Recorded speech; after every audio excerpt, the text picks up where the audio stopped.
இது உண்மைதானே, ஒண்ணுமே கிடையாது. நீங்க 99% நிறைவேற்றிட்டீங்கன்னாக்கா ஏன் இவ்வளவு பேர் போராடிக்கிட்டு இருக்கிறாங்க? ஏன் சட்டம் ஒழுங்கு இவ்வளவு மோசமா நடந்துகிட்டு இருக்குது?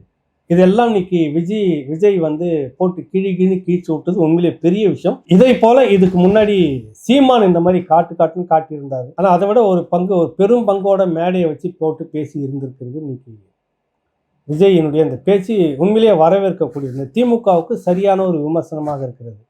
2026 உங்களுக்கான முடிவு கட்டாயம் இருக்கும் அப்படின்றது தான் அவருடைய உரையினுடைய முடிவாக இருந்தது. அடுத்தது 2026 யாருக்கும் போட்டியெல்லாம் கிடையவே கிடையாது. யாருமே கிரவுண்டில் இல்லையா, அதிமுக இல்லை.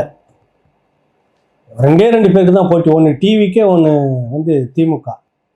2 பேருக்குள்ள தான். இங்கே தான் இடிக்குது. அது ஒரு பாரம்பரியமாக திராவிட கட்சியில் இருந்து அந்த திராவிட கட்சியில் இருக்கிற திமுக கருணாநிதி அவர்களுடைய துரோகத்தை எதிர்த்து வெளியில் வந்த எம்ஜிஆர் அவர்களுடைய அதிமுக ஒரு பக்கம் ஒன்றும் செல்வாக்காக இருக்கிறது.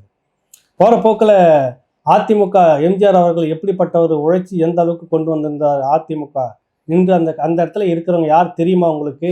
தொண்டர்கள் எல்லாம் குமுறி போயிருக்கிறார்கள். அதிமுக பக்கம் இருக்கிறவங்களே என் பக்கம் வந்துருங்கன்றார். வேற ஒன்றும் இல்லை. இதனுடைய சூசக தகவல் என்னன்னா, அதிமுக பக்கம் ஒன்றும் இல்லை, அது நீங்கள் வந்துருங்க என் பக்கம் அப்படின்றத இழுக்கிறாரு. இன்னைக்கு அந்த அதிமுகவில் யார் இருக்கிறாங்க?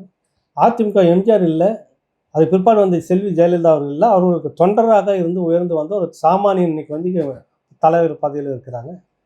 வாரிசு அடிப்படையில் வரல. இல்லை, கலைஞர், கருணாநிதி அடுத்தது ஸ்டாலினுக்கு அடுத்தது உதயநிதிக்கு அடுத்தது இன்பநிதி, இப்படி யாரும் வரல. இல்லை, எம்ஜிஆர் அவர்களுக்கு பிறகு செல்வி ஜெயலலிதா. அவர் அந்த அம்மாவே சொல்லியிருந்தார், எனக்கு பிறகு யார் என்பதை பற்றி ஒரு ஊடகம் கேட்கும்போது செல்வி ஜெயலலிதா சொன்னது, அது கட்சியினுடைய செயற்குழு கூடி முடிவெடுக்கும், நிறைய திறமையானவர்கள் இருக்கிறாங்க அப்படின்னு சொல்லியிருந்தாங்க. அதில் ஒருத்தராக இன்னைக்கு வந்திருக்கிறார் எடப்பாடி. அவ்வளோதான் விஷயம்.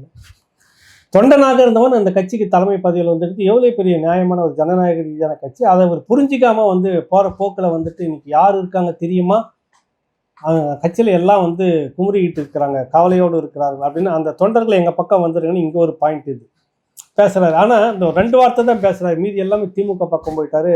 போட்டியே திமுகவுக்கும் டிவிகாவுக்கும் தான் 2026 வேறு யாருக்குமே கிடையாது அப்படின்றார். ஒரு காலம் வரும், மக்கள் அதுக்கு வந்து ஒரு சரியான தீர்ப்பை சொல்லுவாங்க. அந்த காலம் வந்து சவுக்கு கையில் எடுத்து சொல்லட்டும் போது இப்படியானவர்கள் காணாமல் போவார்கள். யார் அந்த காலம், யார் அந்த சவுக்குன்னு இவர் தான், வேற யாருமே இல்லை. விஜய் தான் சொல்றாரு, அது நெருங்கிடுச்சுன்றார்.